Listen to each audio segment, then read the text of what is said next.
was important to have David come on and face me and, go through it and give the apology. It was interesting watching your reaction because I can see you, right? So I think when people watch the podcast and see the full interview, that's where we had the conversation going forward. So as I said, it was interesting just watching your facial expressions, having to listen to it. But for me, I mean, the whole idea of having this conversation finally, long overdue, in a space that I was comfortable with. Yeah. There was ownership for me. It was a podcast, and I was able to take him to task and hold him accountable. And it was a difficult period. I'm not going to lie. It wasn't only a difficult period for myself, but for my family and friends, and for so many other people over the years who have come forward and always expressed how, they struggled with, not only their own issues, but, microaggressions and other bits and pieces off the back of, that sketch and what was being said. So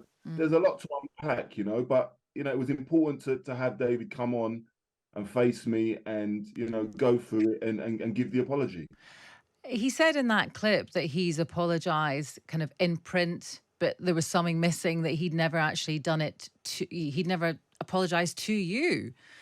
Do you know why was there this huge gap? I mean, obviously you can't, it's not up to you to ask for an apology. It was up to him to be big enough. And we all, no, gosh, no one is perfect. I'm sure will have had to apologize to many people in my life too, but that was up to him to do it. So did you find out why he didn't do it in that way for so long?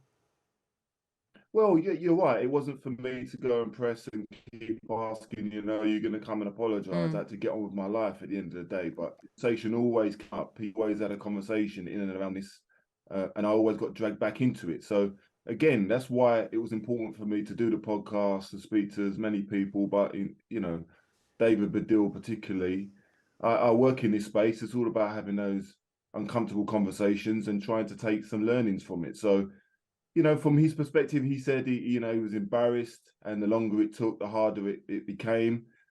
And you have to take it at face value when someone's sitting in front of you and the body language and everything. You look remorseful. He says all the right things.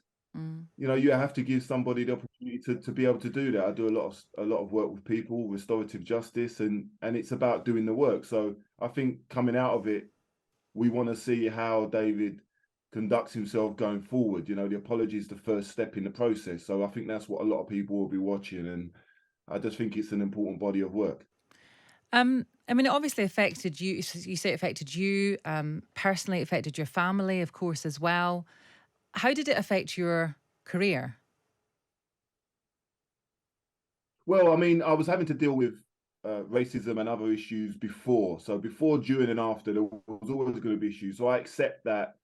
If you're a public figure, especially if you're playing sport and football, there's always going to be something, and people test your resilience. So I've always understood that you shouldn't have to put up with it. I just felt that this was something that was far and above, the usual stuff that you have to put up with, to have to deal with it on such a large scale regarding your appearance. And then there's racial undertones as well around it. It's a complex conversation. It just fueled a lot of people's negativity and gave them an opportunity to maybe demean me or belittle me in other scenarios over my life. So in terms of my career, I was able to kind of adjust and ensure that I wasn't going to go under. I mean, at the end of the day, I was only a young person around the age of 23 at the time, mouths to feed.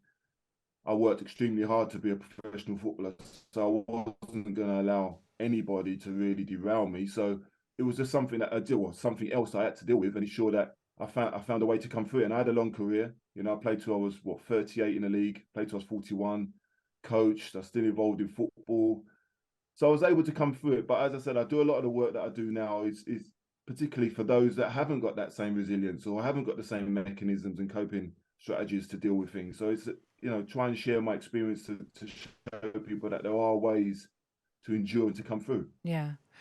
I just want to ask you finally, of course, about the World Cup and kind of relevant issues, really. There's a lot of controversy over all sorts of things. The armbands, the England players have been taking the knee. And also, the Iranian players didn't sing the national anthem, and many people think actually maybe they shouldn't even be there in the first place.